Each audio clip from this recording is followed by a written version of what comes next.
झारखंड में 10,000 आरक्षी की भर्ती होने वाली है या नहीं होने वाली है मालूम नहीं, लेकिन पेपर में आया है।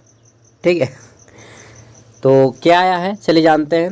10,000 आरक्षियों की होनी है नियुक्ति। आरक्षी मतलब कांस्टेबल। ठीक है, झारखंड पुलिस में जो कांस्टेबल होते हैं उसी को आरक्षी बोलते हैं। और देख लेते हैं यहाँ पे इसके साथ ही जो बोला गया है कि जितना भी आपका वर्दीधारी जितना भी सीट है, जिसमें आपका उत्पाद सिपाही हो गया, कांस्टेबल हो गया, ठीक है, जिला कांस्टेबल हो जाता है, होमगार्ड हो जाता है, फॉरेस्ट गार्ड, ये सभी एक साथ इनका फॉर्म भराएगा, ऐसा कुछ विचार विमर्श हो रहा है। ठीक है, तो इसी रिगार्डिंग हम लोग बात करने वाले हैं इस वीडियो में। देखिए बोला गया है कि वर्दी जितना भी है सभी वर्दीधारी सेवाओं के लिए संयुक्त नियुक्ति परीक्षा कराने पर हो रहा है विचार।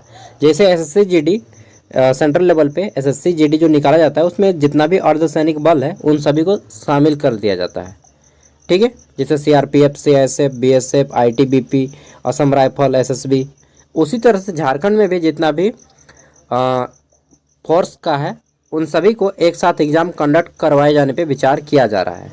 चलिए जानते हैं क्या है बात, पूरी बात। ठीक है, देखिए बोला गया है कि राज्य सरकार सभी वर्दीधारी सेवाओं जैसे कि उत्पाद आरक्षी, जिला बल आरक्षी, होमगार्ड, फॉरेस्ट गार्ड और जेल आरक्षी के लिए एक संयुक्त नियुक्ति परीक्षा आयोजित करने पर विचार कर रही है। साथ ही उनकी नियुक्ति प्रक्रिया भी एक साथ कराने पर विचार किया जा रहा है। उत्पाद सिपाही की भर्ती के दौरान हुई मौत के बाद ही मुख्यमंत्री हेमंत सोरेन ने सुझाव दिया था कि इस तरह की सेवाओं की भर्ती परीक्षा में एकरूपता हो। उन्होंने नियमावली को नए सिरे से बनाने का निर्देश दिया था।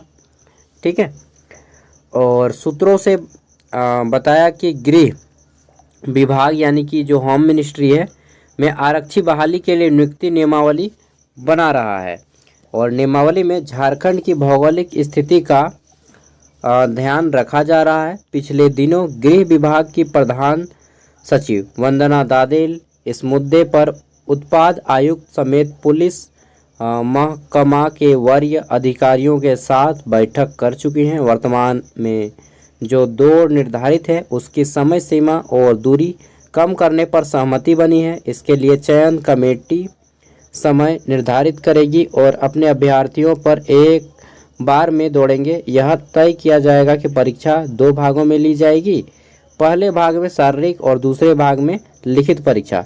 इसके लिए योग्यता 10वीं पास रखी जा रही है। अरे भाई कब होगा, जब मर जाएंगे स्वर्ग सिधार जाएंगे तब। बोल बोल के तो 10 साल पार कर दिए यार। नहीं तो देखिए एक छोटा सा डिसीजन लेने में कितना टाइम लगता है उन लोगों को बताइए। आज 6 महीना से एगो वैकेंसी का नोटिफिकेशन एगो एग्ज़ाम कंडक्ट नहीं करवा रही है। जैसे सीजीएल का जो एग्ज़ाम हुआ उसके बाद बड़ा एग्ज़ाम लेवल 1 भी नहीं हुआ है। ठीक है, तो क्या निर्णय लेना इतना बड़ा कठिन कार्य है? नहीं, इतना बड़ा कोई कठिन कार्य नहीं है निर्णय लेना। ठीक है, और अगर वास्तव में निर्णय लेना इतना बड़ा कठिन कार्य है तो फिर वो लोग इस पोस्ट के लायक नहीं है जो लोग निर्णय ले रहा है। ठीक है, क्विक डिसीजन होना चाहिए एक एडमिनिस्ट्रेटिव के तौर पे, क्योंकि मैंने खुद एडमिनिस्ट्रेशन से किया है मास्टर क्वालिफाई। ठीक है, और जहाँ तक मैंने पढ़ा है कि एक एडमिनिस्ट्रेटिव के बहुत सारे गुण्स में ये भी कैरेक्टरिस्टिक्स होता है कि वह क्विक डिसीजन ले, और क्विक डिसीजन लेने में इन लोग का हो जाता है, समझ रहे हैं ना। चलिए, तो ये सब ढोकलेबाजी है, बहानेबाजी है, क्या बताएं। दयनीय स्थिति झारखंड के युवाओं की।